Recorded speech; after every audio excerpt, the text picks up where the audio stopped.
monde, on se retrouve pour la revue de presse. De tristesse, un peu plus de 24 heures après l'attentat de Manchester, qui a fait 22 victimes et de nombreux blessés.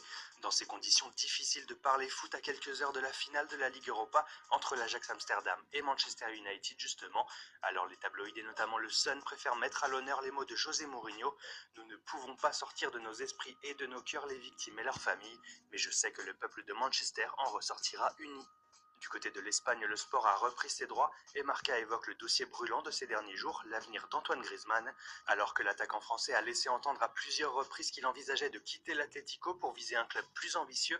Marca se pose la question qui fâche, mais à quoi joue Griezmann? Selon le journal au sein du club colchonero, on pense simplement que le meilleur joueur du dernier Euro est en plein bluff et essaye tout simplement de négocier un meilleur contrat dans son club actuel. En une de As, on retrouve notamment tout en bas l'officialisation de la première recrue estivale du Real Madrid. Il s'agit de Vinicius Junior, un jeune talent brésilien qui n'arrivera dans la capitale espagnole qu'en 2019, une fois la majorité atteinte. Et pour s'offrir ce jeune gamin de 16 ans, les merengues auraient déboursé 45 millions d'euros. Et visiblement, la politique de rajeunissement devrait continuer à Madrid puisque le journal nous apprend que le Real est déjà tourné vers son nouvel objectif, le milieu de terrain du Betis, Dani Ceballos, âgé de 20 ans seulement. Le Real qui, on le sait, espère aussi s'offrir Kylian Mbappé, sauf que la perle monégasque est très courtisée comme on peut le voir à la une de Tuttosport. Le quotidien italien assure que la Juventus a établi le contact avec Monaco pour son jeune prodige de 18 ans.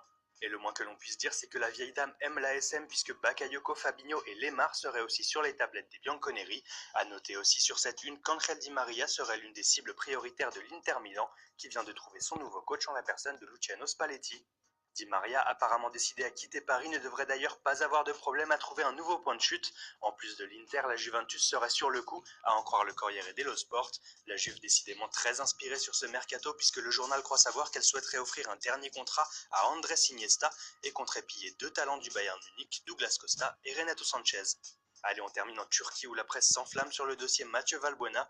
Les dernières révélations de l'équipe qui font de Fenerbahçe le favori du dossier ne sont pas passées inaperçues, mais il semblerait que Photomac ait mal interprété les informations du média français, puisque le quotidien turc évoque déjà un accord entre le Fener et Valbuena pour un contrat de 3 ans assorti d'un salaire annuel de 3 millions d'euros.